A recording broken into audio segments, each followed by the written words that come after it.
Ok. Donc, bonsoir à tous. On est dans l'amphithéâtre de l'Alba. Tout le monde peut se voir.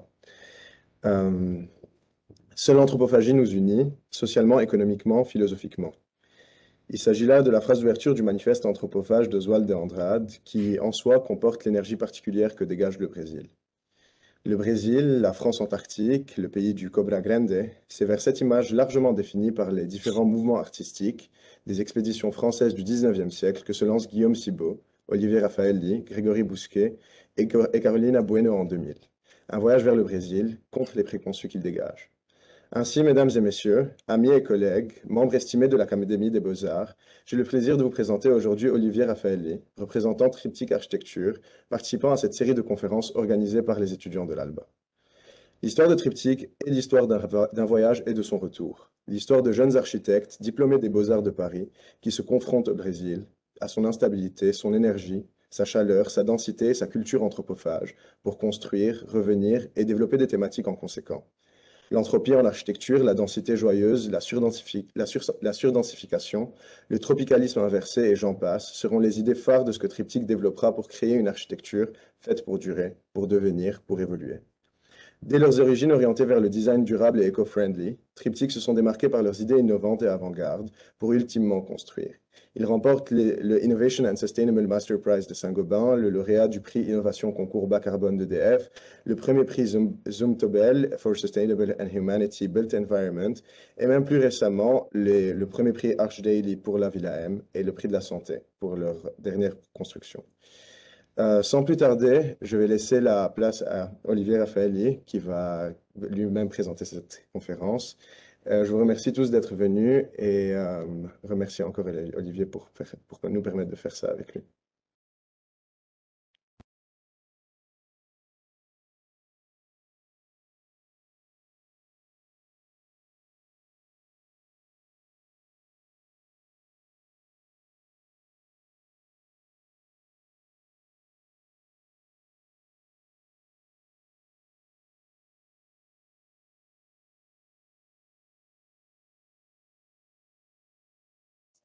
Il me semble qu'on t'entend pas.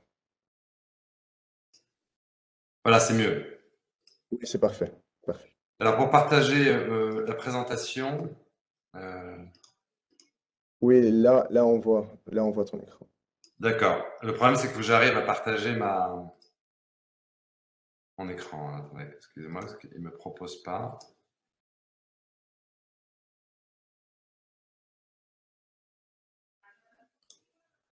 Voilà. Est-ce que ça marche? Est-ce qu'on voit mon écran? Oui, c'est parfait.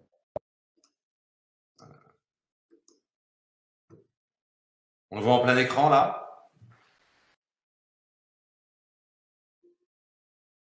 Oui, oui, là, c'est en plein écran. Très bien. Très bien. Donc, voilà, donc Olivier Raffaelli, je suis un cofondateur donc, de l'agence Triptyque, comme tu viens de l'expliquer. Et donc, je vais vous présenter un petit peu un peu notre chemin, notre parcours. Et puis, bon, il y a des titres assez forts dans cette conférence qui construit l'inconstructible. Vous allez voir un petit peu comment en fait, ce chemin nous amène à cette question. Donc, il y a plusieurs mouvements dans cette conférence, trois ou quatre, je crois, enfin quatre, oui. Le premier, c'est celui autobiographique, personnel, comme ça a été dit. J'ai étudié aux Beaux-Arts de Paris, je suis né à Paris.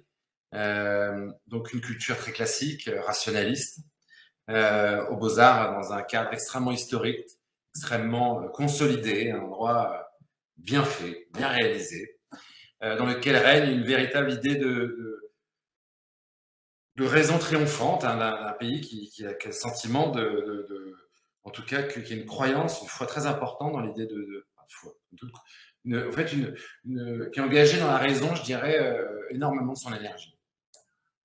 Avec des problématiques qui, à l'époque, hein, je parle des années 2000, qui étaient des vraies problématiques sociales, des vraies problématiques urbaines, mais qui tournaient autour de la réhabilitation des villes, qui tournaient autour du périurbain, c'est par exemple l'image d'un artiste, Claude Lévesque, qui se posait la question de la maison individuelle et de l'individualisation de la société.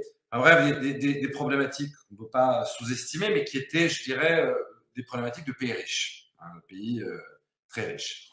Ce qui nous a donné envie, moi et mes camarades, enfin mes camarades et moi-même, de partir à l'aventure et de voir d'autres problématiques, des problématiques qui nous semblaient peut-être plus complexes, plus riches, plus urgentes, plus immédiates, qui étaient celles des pays émergents. Nous avions étudié l'architecture, puis l'urbanisme à l'Institut d'urbanisme de Paris.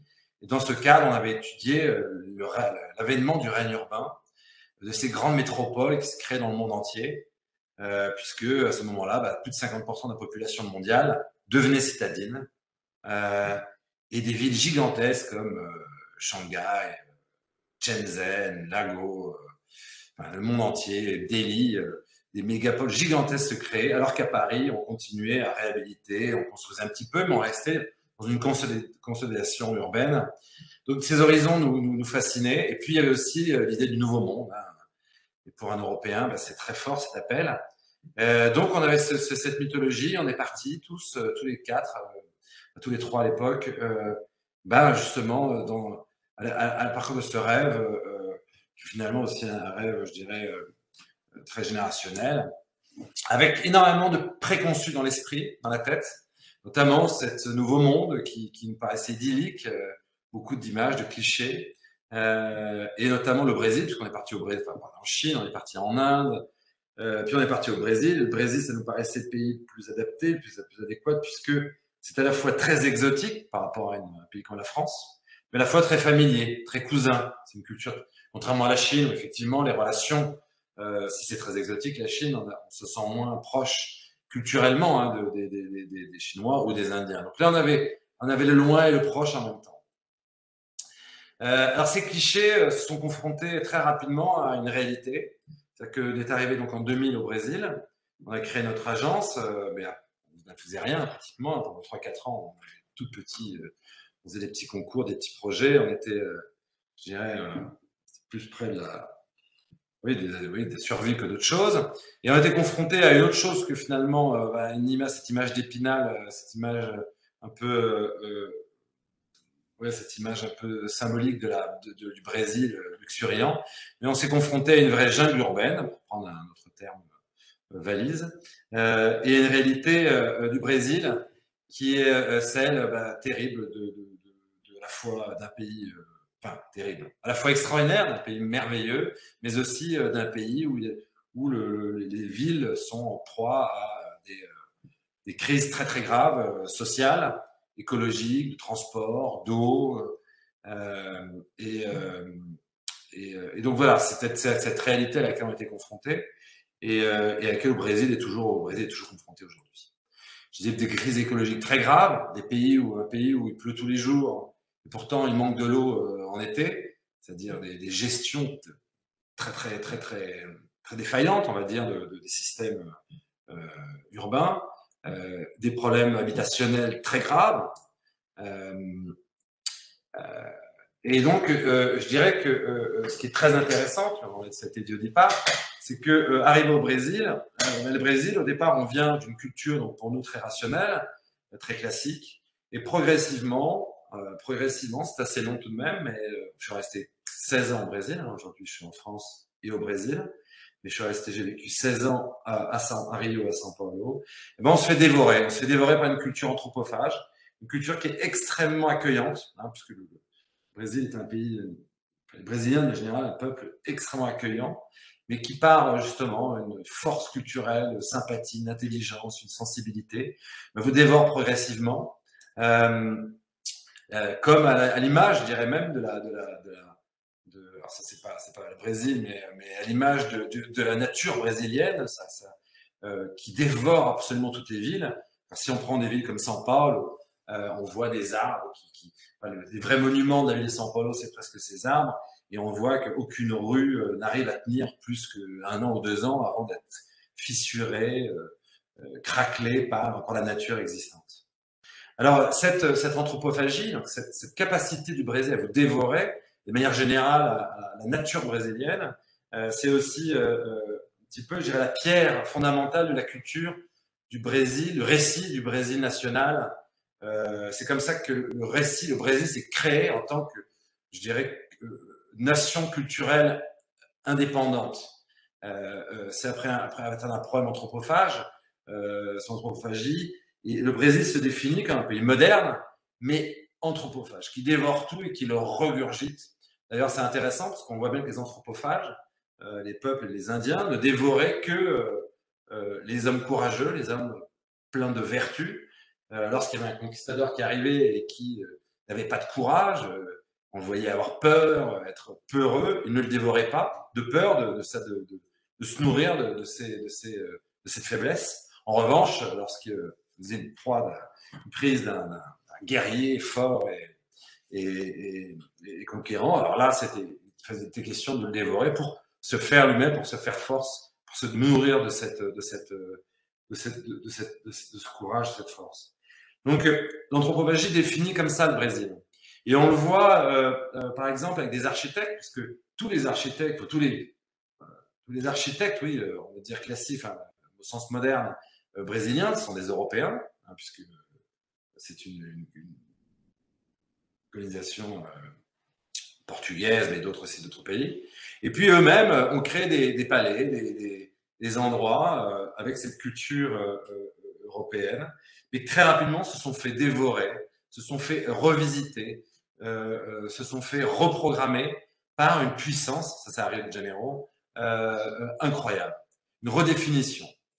Et bien sûr, cette anthropophagie, cette digestion en fait des hommes et des arrivants donne naissance à un homme brésilien. Alors là, c'est un grand artiste brésilien, Tsica, qui a une vision très particulière, très ouverte, et à la fois très forte et très personnelle.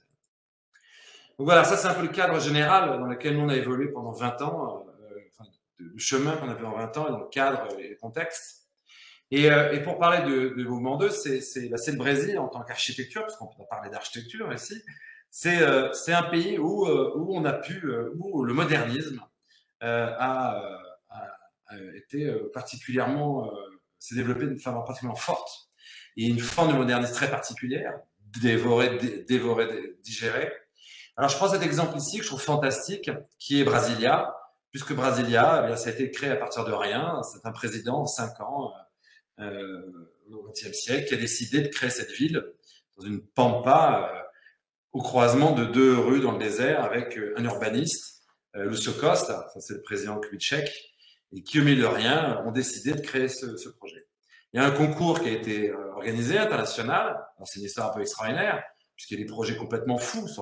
Ça c'est le projet numéro, le second prix, c'est le numéro 2, celui qui aurait pu gagner, qui a été second, classé second, avec des structures gigantesques qui font plusieurs centaines, milliers de mètres. Donc une époque où on pensait le progrès, on pensait l'architecture de manière totalement utopiste et on réalisait l'utopie. On avait foi dans un progrès extraordinaire. C'est une époque aussi où on pouvait gagner un concours avec des dessins à la main dans un cahier. Ça, c'est le premier dessin qui a été présenté par Lúcio Costa dans le cadre du concours de Brasilia. Et ce qui a remporté, qui lui a permis de remporter. Alors, il y a plein de dessins et des textes, mais on est loin des concours d'aujourd'hui, des rendus d'aujourd'hui 3D, et c'est pas si vieux pourtant. Alors, je disais, Brasilia, c'est le mythe de la ville, c'est l'homme moderne, c'est le succès absolu de la rationalité, de l'intelligence, de la raison. C'est un moment extraordinaire où on pensait que, eh bien, on en finirait avec la maladie, la pauvreté, on croyait les idéaux, enfin, on pensait vraiment qu'on arriverait au bout de tous les maux de la Terre. Et l'architecture moderne, elle, vient exprimer avec brio, à travers la plume de Oscar Niemeyer, par exemple, eh bien, cette idée. Malheureusement, eh bien, il s'est passé plusieurs événements dans le XXe siècle et dans le XIXe siècle qui ont démenti que l'avènement, je dirais, d'un monde meilleur et parfait. Et la raison qui a créé des choses absolument extraordinaires, la raison elle-même aussi nous a amené à des terribles issues, comme par exemple les bombes nucléaires, Hiroshima, comme la Seconde Guerre mondiale, la Première Guerre mondiale. Bref, on a bien compris que le progrès n'amenait pas qu'un monde parfait, mais un monde contrasté, et que la modernité, et l'architecture moderne en particulier, eh bien, ne se réalisait pas dans une perfection totale. J'aime bien cette image parce que c'est la destruction d'un des premiers ensembles de logements sociaux modernes de Pruitt-Igoe aux États-Unis. C'est pour Charles Jencks, un grand critique d'architecture américain, la date de la fin du modernisme, mouvement moderne, et le début du mouvement postmoderne. C'est ce moment-là où on signifie la fin de ces idéaux et de la croyance dans une architecture qui pourrait régler à elle-même, à elle seule, tous les problèmes du monde social. Et la démolition de cette cité, la décision a été prise car elle s'est transformée en ghetto et un ghetto ingérable. Donc il a fallu la démolir. Donc les idéaux se sont transformés je dirais en cauchemar. Pour la petite histoire, c'est terrible parce que l'architecte qui a construit ce complexe est aussi l'architecte qui a construit les tours de Ground Zero, les tours à Manhattan qui ont été détruites dans les attentats. Et donc c'est un architecte qui a malheureusement souffert beaucoup qui a des œuvres assez symboliques mais dans leur destruction.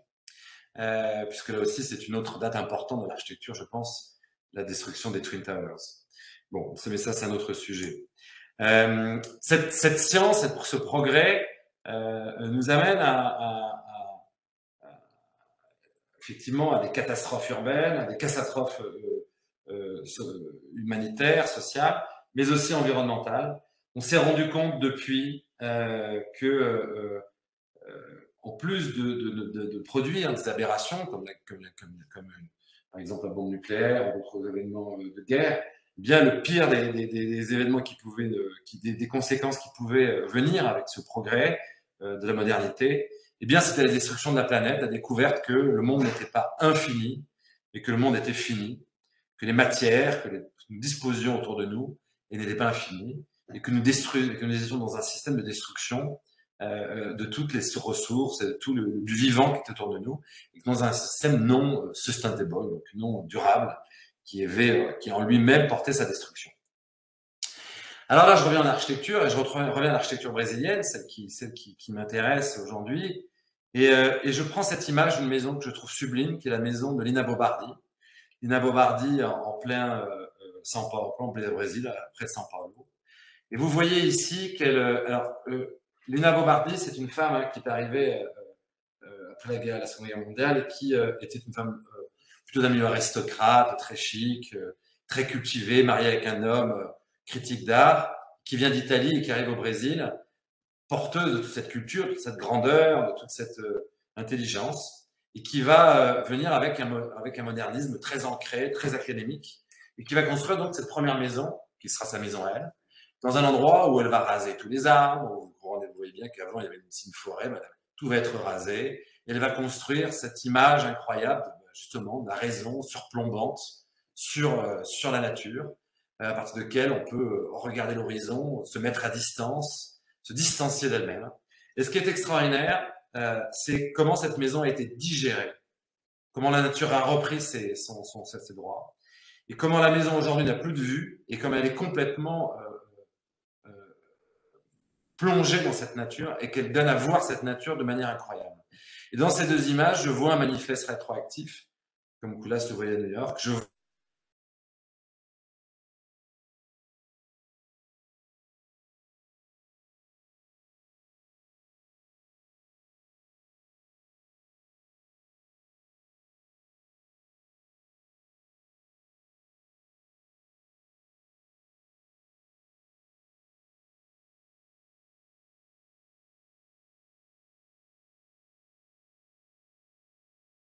Est-ce que vous nous entendez toujours? Ou est-ce qu'on a perdu Olivier? De la culture brésilienne indigène, qui s'habite très différemment et qui pense très différemment. Je montre aussi ce bâtiment que je trouve extraordinaire, puisque c'est le MAS, le grand musée d'art moderne de São Paulo, qu'elle a construite, et qui est une œuvre, une marque brutaliste, et de modernisme incroyable, une œuvre fabuleuse avec ce grand vent, ce grand vide, et cette portée incroyable, cette libération d'espace. On est sur ce grand boulevard de l'avenue brésilienne. Et puis ces dessins où on voit qu'elle avait déjà pensé une architecture qui serait elle-même corrompue par la nature. Donc elle pouvait mettre en place, pouvait programmer elle-même finalement cette digestion. Ce qu'elle n'a pas fait, mais qui d'ailleurs aurait certainement changé sur l'architecture si elle l'avait fait. On le voit aussi sur d'autres bâtiments. Ici, Artigas, bâtiment absolument fabuleux, mais pensé sur une tabula rasa, qui est bien l'idée même du modernisme et sa axiome de base, et la digestion de ce bâtiment. Et puis, bon, bah, ça, c'est la marquise de Oscar Niemeyer à São Paulo, elle est aussi extraordinaire, qui, elle, commence à composer. Oscar Niemeyer est le premier à venir composer avec la nature, et sa villa arrive. Mouvement 3, alors là, c'est plutôt nos projets. Et justement, comment nous, on a essayé de mettre en scène, de créer des dispositifs architecturaux qui permettraient d'engager dès le départ cette digestion, cette rencontre entre la nature et la construction, de gager cette disparition franche entre l'homme et le monde.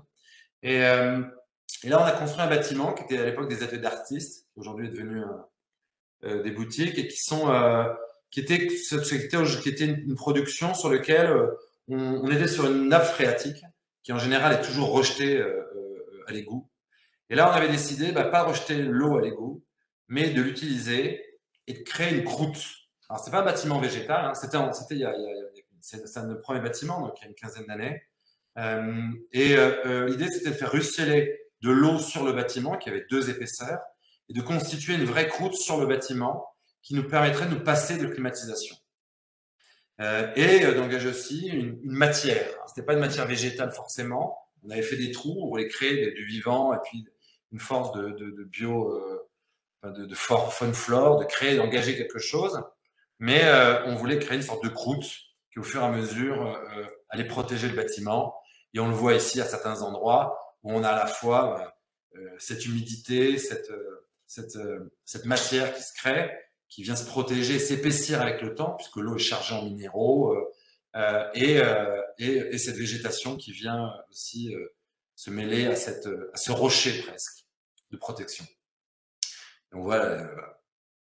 Donc ça, c'est un des premiers bâtiments qui pour nous était un bâtiment assez important, assez manifeste dans notre manière de voir les choses, et ce qui nous fascinait vraiment, et ce qui dans le fond résume aussi la raison pour laquelle on est parti au Brésil. Parce que à Rio, si vous allez à Rio, vous vous rendrez compte de cette rencontre incroyable entre la ville et la nature sauvage presque. Un autre projet qui est un projet pour une école, où on nous a demandé de la réhabiliter. Et on a créé un lieu, justement, ils avaient fait une cour qui était complètement rasée pour les enfants. Et ils nous demandaient de créer des espaces sportifs. Et ce qu'on a proposé, c'est de créer, justement, de renaturer cet endroit, de le repaysager et de faire une cour des endroits de récréation et de rencontre pour les enfants, qui crée des parcours et qui engage, encore une fois, un rapport très fort entre le construit, le paysage naturel et le paysage construit. Voilà, par exemple ici, donc la marquise elle aussi qui lie les différents bâtiments, qui recrée du sens entre ces différents bâtiments et qui relie aussi aux nouveaux bâtiments de sport qui sont des structures auxquelles on a replanté tout autour. Donc un processus très fort de renaturation en plein cœur de ville. On est en plein São Paulo, on est en plein dans le cœur de la métropole. Des bâtiments plus anciens aussi, sur lesquels on travaille sur l'organicité, sur la force d'éléments très modernistes, qui sont des figures symboliques du modernisme très importantes, comme le brise-soleil, qu'on vient revisiter à travers des travaux sur à la fois la structure interne du bâtiment, on a fait une série de bâtiments avec des bâtiments avec un poteau central, champignon, on va dire, qui organise tout le bâtiment jusqu'à la toiture haute, comme des arbres qui ensuite ont une écorce, qu'on voit ici, et qui protègent ensuite thermiquement le bâtiment. Autre bâtiment, champignon par exemple, ça c'est une réhabilitation d'une maison qu'on a dépecée. Dans son cœur, on a créé un poteau champignon qu'on voit ici, avec Donc on a surélevé, on a détruit la couverture et on a fait rentrer la nature, on a fait complètement pénétrer, on a prolongé en fait l'espace interne et externe et effectué une dilatation de cet espace entre l'intérieur et l'extérieur et à la fois protégé du soleil dans un pays où il fait très chaud, mais à la fois ne pas se refermer sur soi-même. Enfin, dernier bâtiment parisien qui correspond notre retour en France, qui est le projet de la Villa M, qui a été fait en 2016. Alors nous, on parle de tropicaliser Paris dans ce sens-là, mais là aussi, c'est un projet qui est très important, puisque pour nous, on est né en tant qu'architecte brésilien, parce qu'on a été formé en France, et notre premier moment je dirais, de pratique architecturale, il s'est déroulé au Brésil. Donc, lorsque moi je suis rentré il y a 5 ans en France, je n'avais jamais construit en France, donc je n'avais jamais. Et donc, on a eu cette invitation extraordinaire de pouvoir penser un immeuble qui était multi-usage, dans lequel il y avait, qui était en fait pour une mutuelle des médecins, et donc dans lequel il y avait un hôtel, un coworking pour les startups de santé, une maison de santé, un centre de prévention destiné aux soignants et un hôtel. C'est un endroit qui se voulait, qui se veut un bâtiment amiral pour la santé de demain et pour recevoir tous, ça s'ouvrira à tous, hein, mais dans lequel justement soignants et médecins pouvaient se retrouver. Et donc là, on a pensé, puisqu'on avait un programme qui était à la fois d'hôtellerie et à la fois des centres de médecine, à une trame très simple, très rationnelle, je dirais, rythmée, très tramée, on va dire, qui prend la largeur d'une chambre, la largeur d'une salle de consultation de médecin.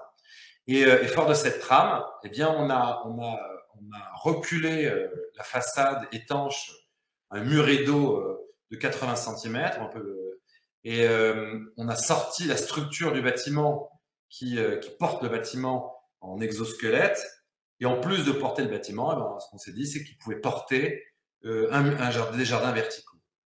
C'est intéressant parce qu'on a travaillé là avec Pablo Georgiev de Coloco, qu'on avait rencontré il y a très longtemps au Brésil, il y a une quinzaine d'années, tout jeune. Et on s'était toujours dit à l'époque, ça serait incroyable d'inverser le rapport entre le paysagiste et l'architecte. En général, le paysagiste vient à la fin, il met 2-3 plantes, une fois que l'architecte a dessiné son projet. Et nous, on avait cette fascination pour cette architecture justement hybride. Et on se disait que l'architecture pourrait être support de paysage. Et dans ce sens-là, elle serait support du vivant de manière générale. C'est un bâtiment qui est extrêmement flexible, puisque d'ailleurs, heureusement qu'il a été flexible, parce qu'il a été changé pendant le chantier.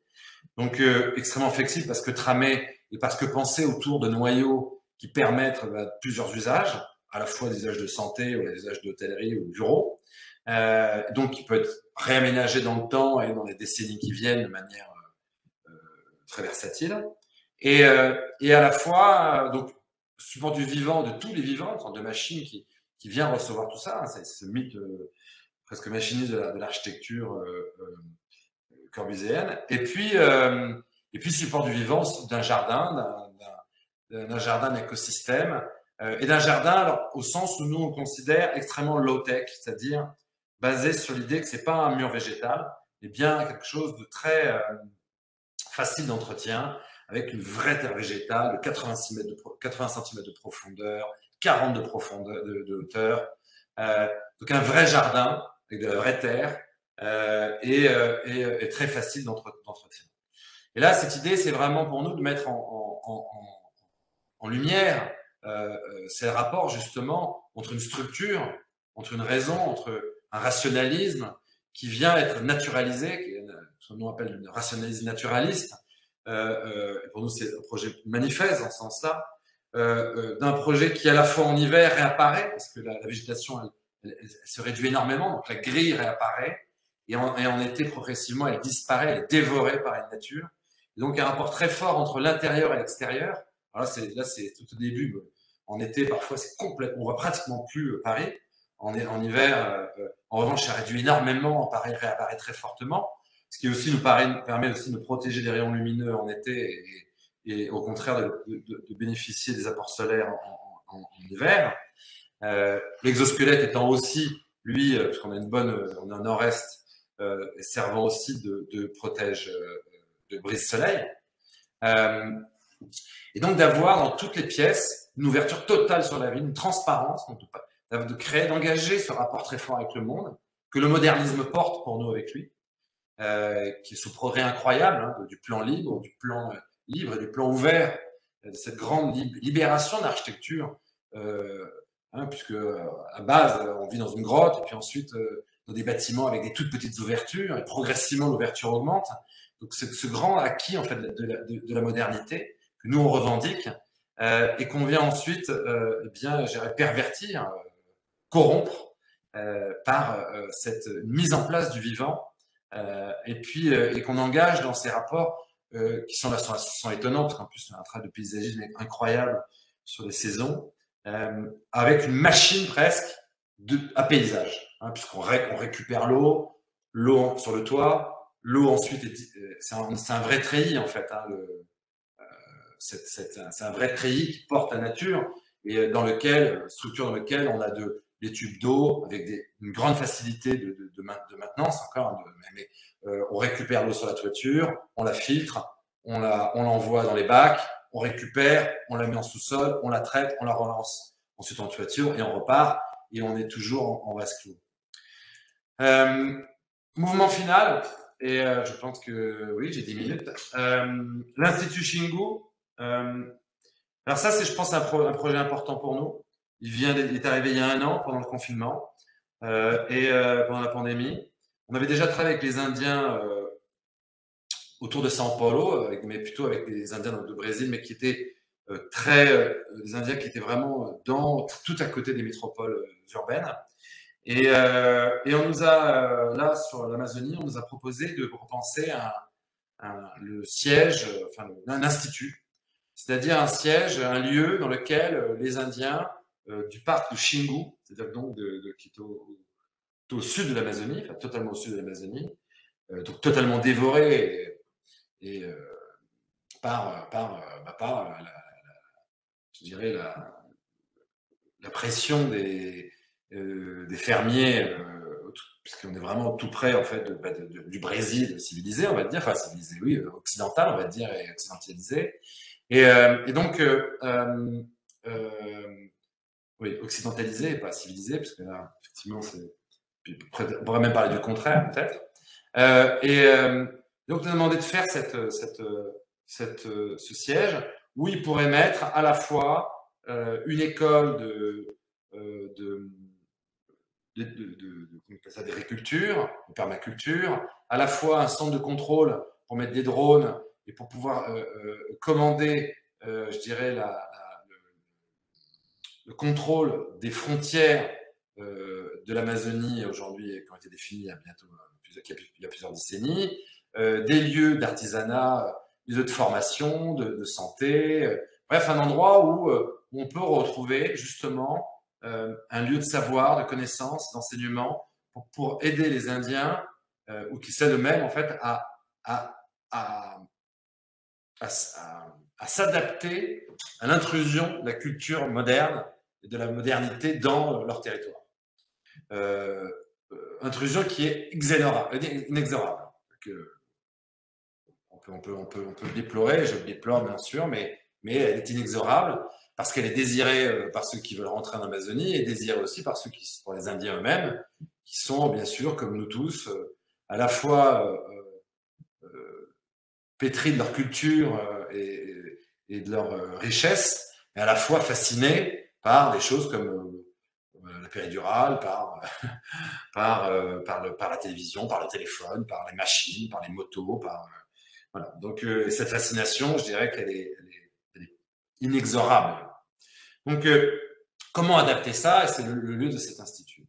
Alors ce qui est intéressant, et c'est là où pour nous c'est un projet très fort, c'est qu'on a fait le projet avant d'être allé vraiment d'avoir discuté. C'est très difficile d'accès, hein, notamment pour pouvoir capter des fonds et pouvoir faire des levées de fonds pour les associations.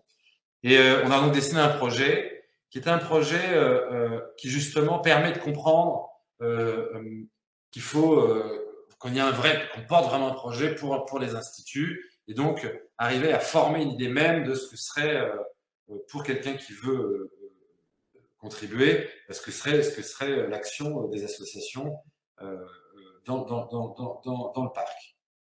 Associations qui sont portées par les Indiens et par des fonds étrangers. Ce qui est incroyable, c'est qu'on a fait ce projet, que je trouve très beau, qui est très intéressant, très fier, hein. Mais lorsque nous sommes allés là-bas,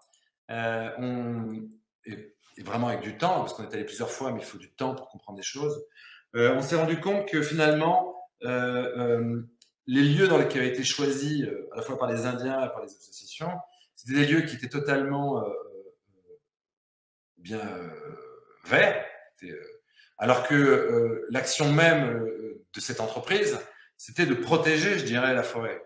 Donc c'était incroyable, et c'est pour ça que je parlais de construire l'inconstructible. C'est qu'on s'est rendu compte qu'on s'est retrouvé dans une situation dans laquelle construire là-bas, c'était détruire. Et construire là-bas, c'était à la fois amener une culture de la construction et à la fois en finir avec une culture de la construction, celle des Indiens. Et se rendre compte aussi que de manière générale, ce qui est extraordinaire, c'est que nous, occidentaux, nous avons une expérience absolument fabuleuse, un retour d'expérience fabuleux de comment détruire la planète. C'est-à-dire que nous, on a expérimenté pendant plusieurs siècles, d'une manière forcenée,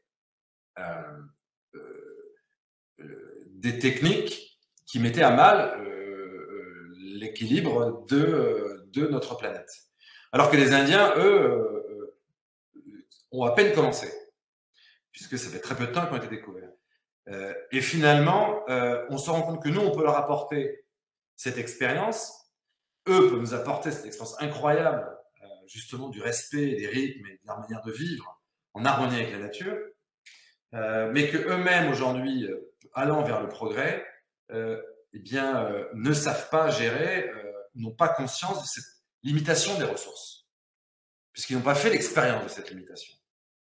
Donc le progrès qui leur a été amené, la modernité qui a été amenée, eh bien, aujourd'hui, il faut qu'ils apprennent à la gérer. Et donc, on se retrouve dans une relation très intéressante. C'est finalement, j'avais le sentiment, là, je suis avec donc, le chef Tapi, qui est indien sur la photographie, j'ai l'impression qu'on se retrouve et qu'on va tous les deux dans un sens contraire. Lui se dirige vers la modernité, et il le désire tout en voulant protéger, bien entendu, sa culture, mais il va tout droit vers sa modernité qu'il désire, qui le fascine. Et nous, au contraire, moi, plutôt vers une nature idéale, bien entendu, puisque j'ai pas envie de me défaire, encore une fois, de serait-ce que, je dirais, d'une anesthésie, par exemple. On peut prendre un exemple simple. Donc voilà, c'est un projet qui est hallucinant pour un architecte parce qu'il est confronté à cette réalité. Et ce qui est très intéressant, c'est que en se baladant et en discutant, en restant longtemps, finalement, on a découvert qu'il y avait un endroit qui n'avait pas été choisi, qui avait déjà été où déjà il n'y avait plus de nature, plus de plantes, plus de forêt, dans lequel il y avait une vieille maison d'un oncle qui est vide, qui avait été délaissée. Et finalement, on s'est dit que il était impossible de construire ou de dessiner de réaliser le projet qu'on avait dessiné. Et que la seule manière de penser, c'est impensable presque, eh bien c'était de construire cet inconstructible. Eh bien, c'était de prendre cette maison, de dire que c'était une base vie, comme on dit sur les chantiers, hein, en France en tout cas, une base vie, c'est-à-dire un endroit à partir duquel on pouvait mettre des étudiants, des chercheurs, des architectes, et à partir de cet endroit, eh bien, commencer à concevoir un institut autour d'une idée partagée, d'un dessin, où on allait construire au fur et à mesure une architecture qui ne serait pas indienne, qui ne serait pas moderne, mais qui serait une architecture hybride. Je prends un exemple, par exemple. Hein. Aujourd'hui, nous, on est fascinés par ces huttes, par ces oka, ces maisons qui sont traditionnelles et extraordinaires. Mais puisque les Indiens, qui ont du travail, bien sûr, hein, les Indiens ont découvert les bâches en plastique et se sont rendus compte que c'était beaucoup plus rapide et beaucoup plus facile et beaucoup plus pérenne d'utiliser une bâche plastique. Donc, c'est difficile d'expliquer à quelqu'un, de dire, non, mais il faut continuer à construire avec des techniques traditionnelles. la bâche plastique, c'est laid, c'est anti-écologique. C'est difficile d'expliquer à quelqu'un qui doit travailler, qui a beaucoup d'autres préoccupations. Donc l'idée, c'est comment faire finalement pour incorporer ces éléments qui sont extrêmement contemporains dans le respect d'une culture et dans le respect aussi du désir d'une modernité. Et comment repenser finalement une architecture qui serait à la rencontre de ces deux désirs.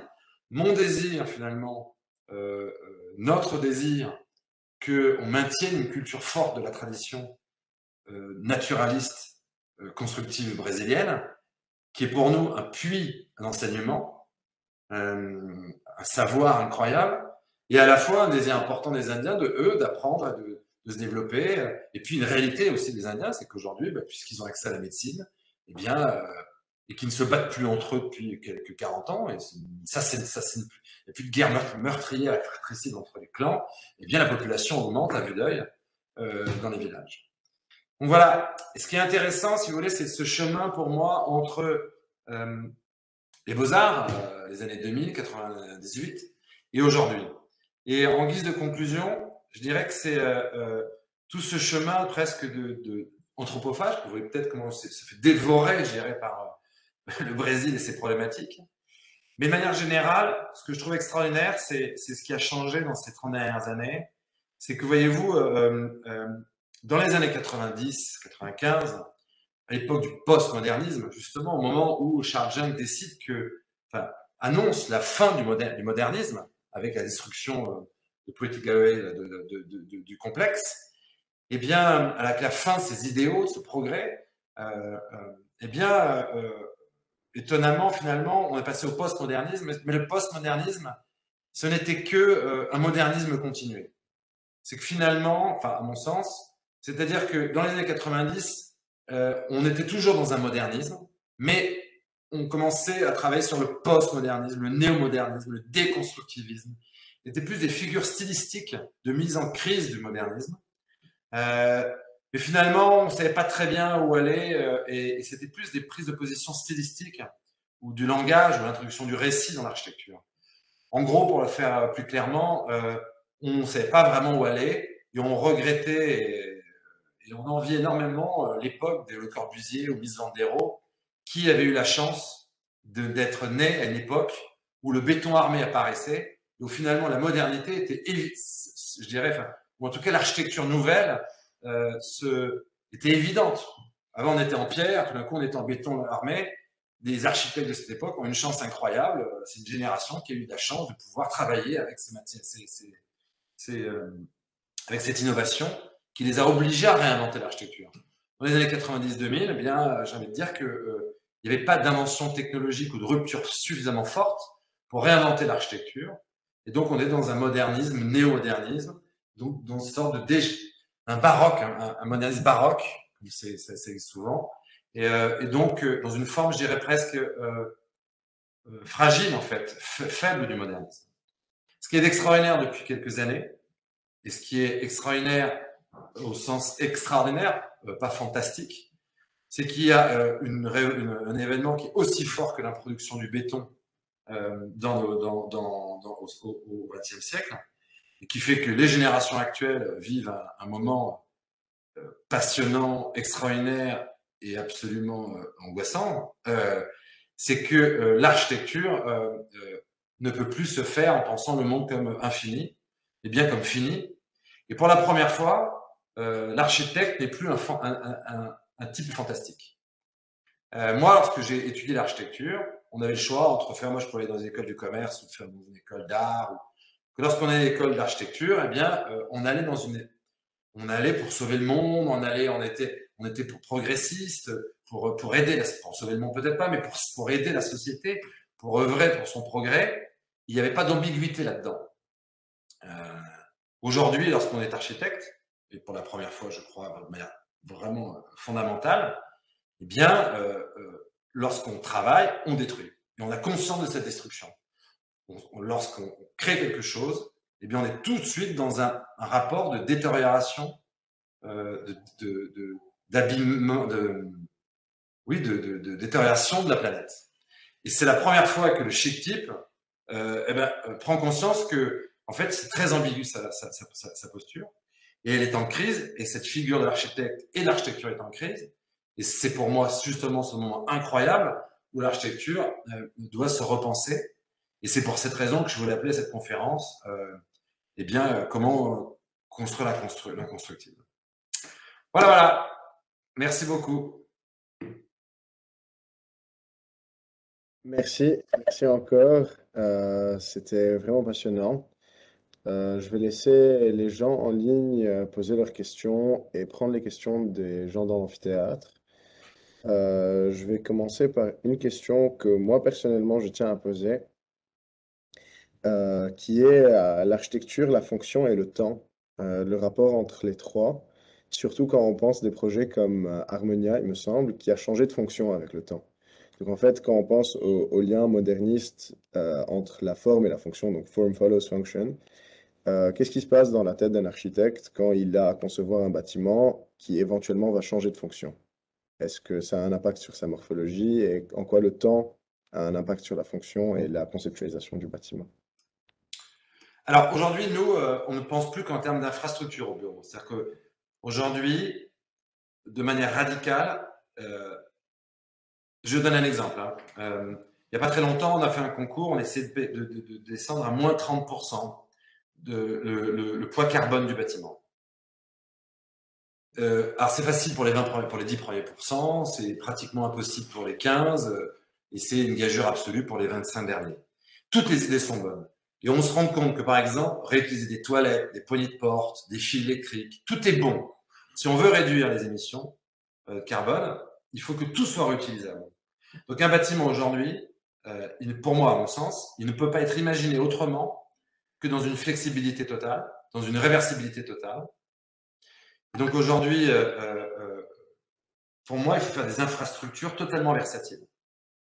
C'est que c'est vraiment une obligation totale. Effectivement, le bâtiment d'Harmonia, c'était un peu dur parce qu'on a fait des ateliers d'artistes. Finalement, c'est une marque de vêtements qui a tout repris et qui en a fait un flagship.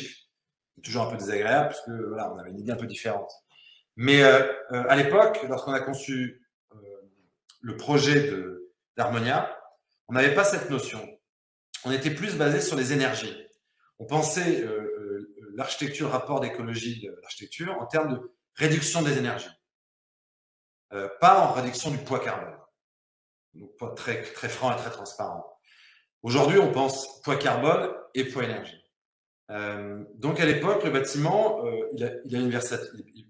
Bon, il était facile d'être transformé parce qu'il était moderne, dans le sens du modernisme, c'est-à-dire qu'il était pensé autour de structures capables, euh, du poteau-poutre, domino, et ainsi de suite. Mais effectivement, c'était pas une préoccupation première. Aujourd'hui, c'est pour nous, je dirais, le béaba.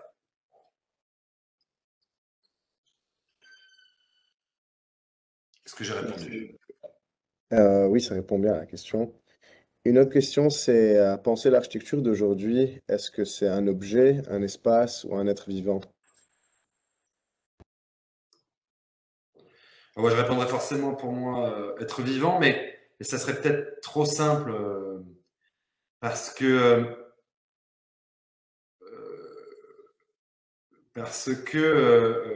moi je le vois comme une structure, comme une infrastructure de vie. C'est quand même inerte, ça. Donc je le vois vraiment comme un rapport, un mouvement. Euh, voilà, c'est un objet servant. Voilà, je le mettrais comme du vivant. Encore une question qui est en fait, l'histoire de Triptyque, c'est aussi l'histoire d'un voyage, d'un retour. Et la thématique libanaise aujourd'hui et le Liban d'aujourd'hui pousse beaucoup de jeunes à partir.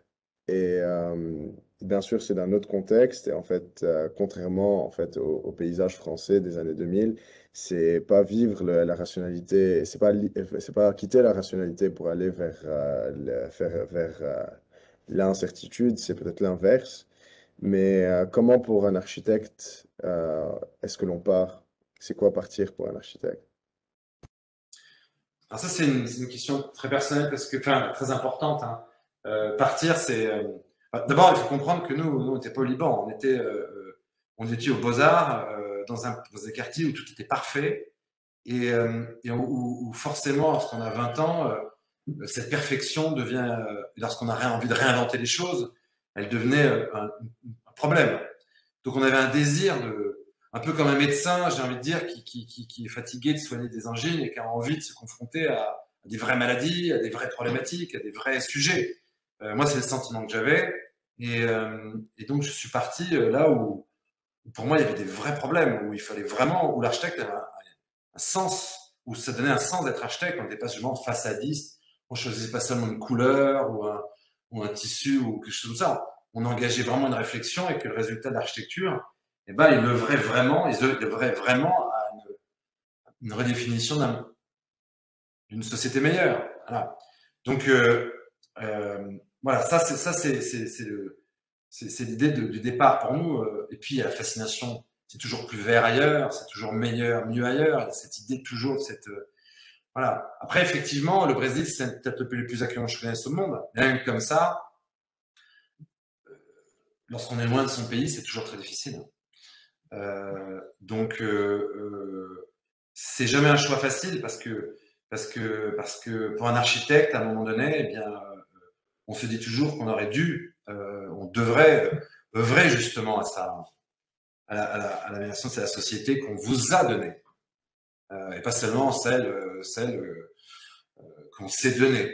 Mais pour le dire autrement, c'est toujours difficile d'être loin. Voilà. Donc le départ pour un architecte, c'est ça aussi. Le départ, c'est ça. C'est à la fois une chance extraordinaire, mais c'est aussi un choix fondamental, très fort. Merci beaucoup. Je crois qu'il n'y a plus de questions dans l'amphithéâtre et en ligne, je pense que à peu près rien a été dit. Ah si, il en reste une. On va passer le micro encore. Merci tout d'abord pour votre intervention et d'avoir accepté de partager tout ça avec nous. Je n'entends pas. Ah. C'est bon. Oui. Vous m'entendez là? Vous m'entendez? Au mute. Ah non, vous, Là, oui. Peut-être venir à ma place. vous êtes en mute, je ne sais pas si c'est la raison. Vous m'entendez maintenant? Toujours pas. Non. Oui, je vous entends. Je vous entends. Ah, vous m'entendez maintenant. Je voulais tout d'abord vous remercier pour avoir partagé tout ça avec nous, toute cette expérience assez riche quand même, et pour votre générosité. Ce que j'aimais dans votre conférence, en fait, c'est qu'on a commencé avec les Beaux-Arts, enfin l'image des Beaux-Arts, et on a fini dans la forêt amazonienne. Et tout ça montre, en fait, tout un parcours de remise en question j'imagine, enfin, depuis que vous avez commencé aux Beaux-Arts jusqu'à finir avec ce projet, c'est une grande chance aussi de pouvoir travailler avec les indigènes de la forêt amazonienne et toute la leçon que vous avez pu apprendre. Et au fait, leur apprendre, ce qui est un peu attirant aussi, c'est que ces gens-là, on commence à délaisser, comme vous avez dit, ils sont un peu en décalage par rapport à l'Occident. Ils délaissent de plus en plus tout le savoir-faire ancestral pour des choses qu'ils pensent être plus modernes. Alors que l'Occident il va dans l'autre sens. Et c'est à un moment donné comme si vous êtes retrouvé quelque part à mi-chemin entre là où ils vont et vous revenez dans l'autre sens. J'aimerais rejoindre aussi un peu et relever l'idée que tout acte architectural est une destruction. D'ailleurs, Luigi Snozzi le disait aussi, l'acte de construction est une destruction en soi. Il fallait de là de détruire en construisant. Donc il faut savoir comment construire. Euh, Combien, à votre avis, ce nouveau paradigme, cette nouvelle façon de concevoir les choses est primordiale à être introduite dans les écoles d'archi? J'imagine que quand vous étiez aux Beaux-Arts, on ne parlait pas de tout ça. On était loin de comprendre l'importance des ressources de construction et des méthodes, etc. On était en plein dans le postmoderne, on faisait l'éloge de toutes ces pensées-là. Je pense qu'aujourd'hui aussi, même dans les écoles un peu partout au monde, que ce soit au Liban ou même en France, j'imagine que c'est le cas, même si en France, peut-être c'est un peu plus, enfin, on met plus le point dessus, mais on ne donne pas autant d'importance sur ces nouvelles réalités dont vous avez fait l'expérience. Donc voilà, ma question est là, combien il est important, surtout que aussi dans les écoles anglo-saxonnes peut-être, on a plus tendance à s'attacher à toute cette facilité de générer des formes depuis que l'ordinateur a pris énormément la part des choses dans notre façon de concevoir et même de générer des formes facilement, en oubliant peut-être l'essentiel des choses, l'essence de la chimie. C'est d'ailleurs une raison pourquoi j'ai beaucoup aimé le dernier projet, enfin l'idée de construire dans ce lieu-là, qui est assez important. Désolé si j'étais un peu long. Merci. Merci. Oui, je suis professeur à l'école d'architecture de Paris-la-Seine, enfin la mienne d'ailleurs, je retournais le retour. Je pense toujours, on n'enseigne pas. C'est vraiment une prise de conscience brutale, très récente. Moi, je pense qu'il y a 4 ans, par exemple, il y a 5 ans, construire en pierre de taille, c'était un acte extrêmement conservateur, réac. C'était quelque chose qui était assimilé à une architecture bourgeoise, réactionnaire. Voilà, c'était à part quelques architectes comme Renaudie, enfin, comme je vais son bon bref, Pérodin, pardon. Aujourd'hui, en 4-5 ans, construire en pierre de taille, la pierre de taille, c'est au niveau carbone, c'est rien. C'est-à-dire que c'est de l'eau qu'on coupe avec de l'eau à haute pression, on met sur un camion, on met l'un sur l'autre, et puis c'est fini. Et puis on peut le réutiliser 15 000 fois. C'est complètement fou le bilan carbone comparé à une structure métallique, inox, à des trucs en verre. Enfin, c'est complètement incroyable. Euh, une pierre de taille, c'est très touchant d'aller à Paris, dans les cas, à Saint-Maximin par exemple, juste à côté, dans les carrières à côté de Paris, vous voyez les boulevards parisiens qui ont été découpés. C'est-à-dire que vous baladez dans la carrière, et là on vous dit là, cette rue-là, c'est des rues en négatif, c'est le boulevard des Italiens, là c'est le boulevard Haussmann, là c'est le boulevard, et ainsi de suite. Ce qui est très très émouvant, parce qu'on visualise en négatif le boulevard dans lequel on est passé il y a 2 jours. Et on se rend compte que Paris, c'est l'expression de son sol. Donc vous baladez à Paris, c'est pas l'expression des matériaux qu'on a achetés en Chine ou je sais pas où. C'est l'expression du sol. C'est bouleversant, je veux dire, comme idée. Et puis il y a une mondialisation, une modernité, il s'est passé quelque chose, une mondialisation qui a commencé à cette époque-là, hein, de Paris haussmannien.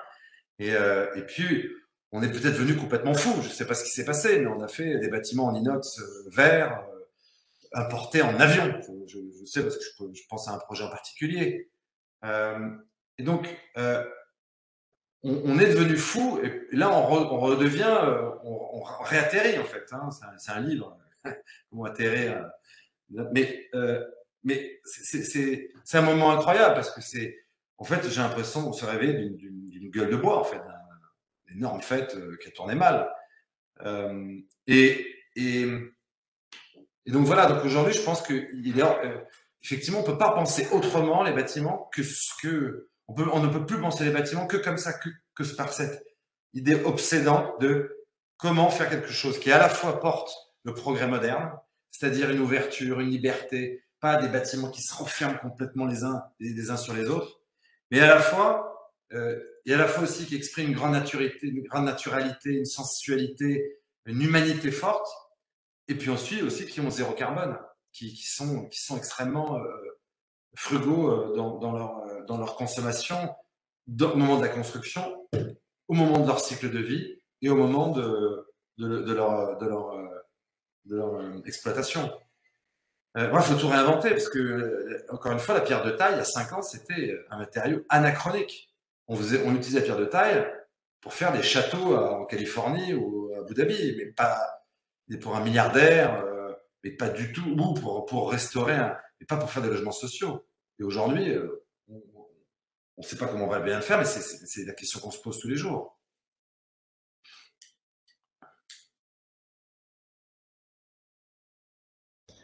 Merci beaucoup. Je ne sais pas si quelqu'un veut encore rajouter quelque chose. Très bien. Merci beaucoup, Olivier, pour cette conférence. Ça fait vraiment énormément plaisir de justement partager l'aventure triptyque avec l'Alba. C'est des thématiques qui encore sont très d'actualité et qui, je pense que dans notre cursus académique, méritent vraiment le fait qu'on s'y attarde. Heureusement, on arrive à le faire encore avec les conférences et aussi dans nos projets. En espérant donc vous revoir bientôt, je ne peux que vous remercier. Et voilà, merci encore. Merci beaucoup à vous tous. C'est un vrai plaisir. Merci Malek pour ton invitation. Merci. Au revoir.